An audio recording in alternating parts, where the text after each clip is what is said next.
Енді сіз енді осы салада жүрсіз ғой.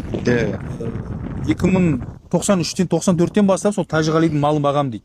Бірақ құжат бойынша 2014-те ғана рәсімделген дейді. Ал 2018-ден бастап зейнетақы аламын дейді. Енді осы дұрыс па, дұрыс емес па, қалай ойлайсыз?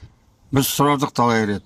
Адамдар кіріп шығып жатыр, неғып жатыр, кімнен де рахаттан сұрадық. Рахат жаңында жауап бермейді дедің ғой.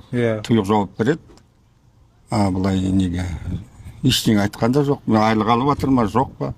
Бір кешігіп жатқан анда-санда естимін, айтты, кешігеді. Біздер ақша ма? Иә, айлығым кешіктіреді адамдар. Бірақ неме жоқ.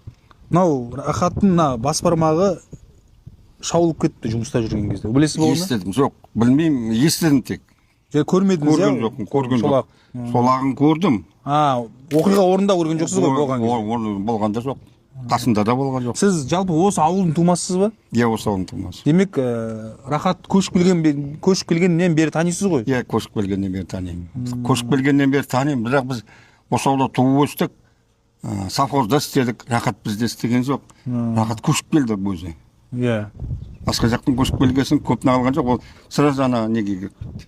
Тәжіғалидың несіне кіріп кетті. Онан кейін ояқтан шыққан да жоқ, бері қарай көп келген де жоқ. Анда-санда тек осы соңғы уақытта балдары өз келсін бер жағында жүр. Жалпы сіз қазір зейнеттесіз ба аға? Зейнеттемін. Енді сізге нақты және соңғы сұрақ қойыншы. Мына үкімге қарасақ, енді мен бір оқығаным, түйгенім, 60 мал бас жоқ, жетпейді. Соны сіз растап тұрсыз. Бірақ құжат бойынша, бірақ өмірде ше? Оны қайттан сұрағанға түсінбей қалдым. Міне, ана құжатты мен оқысам, жаңа оқып бердім ғой сізге орысша құжатты. Соны оқысам, 60 мал бас жетпейді деген ба? Иә, жетпейді деп тұр. Мен соң түсінбедіңіз бәле сол. Түсінбегенде былай ғой. Маған малдың басына қол қой деді сен. Сен мында 60 бас жетпейді. Алдындағы егерде мен жұмыс істеп жүрмін, көптен бері жұмыс істеп жүрмін. Мен мал алдындағы мысалы 1000-да жоба 1000-да тек 1060 бас тұрса міне, 1060 бас. Бұрын 1060 тұрса, содан кейін 1000 тұрса мен айтар едім оны. Иә. Енді сіз сотқа дәл осылай айттыңыз ба? Сотқа айтқан, сотқа мен дәл ойдап жаңа ойымда келген айттырамады. Ол сонда айтты, сен малға қатыстың ба, қатыстың. Дәрінің несін шығардың ба, шығардың.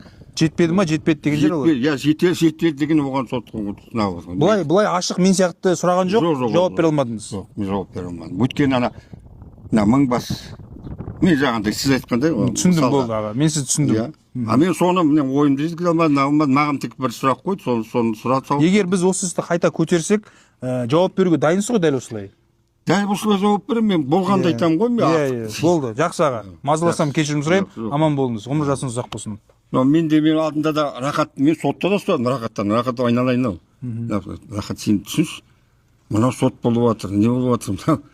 Мынаны сен жауабын берсейші, мал жетпейді деп жатыр. Біз сен алдыңда да мал анаяқта болдық, иә, Точкеде мал санадық қой, сонда бәрі сен қол қойып жатқанда айттым, Рахат, мынау малың бар сағына түгел ма, мынау нағында шыққан мал мындай шығып отыр. Сол кезде не деді Рахат аға?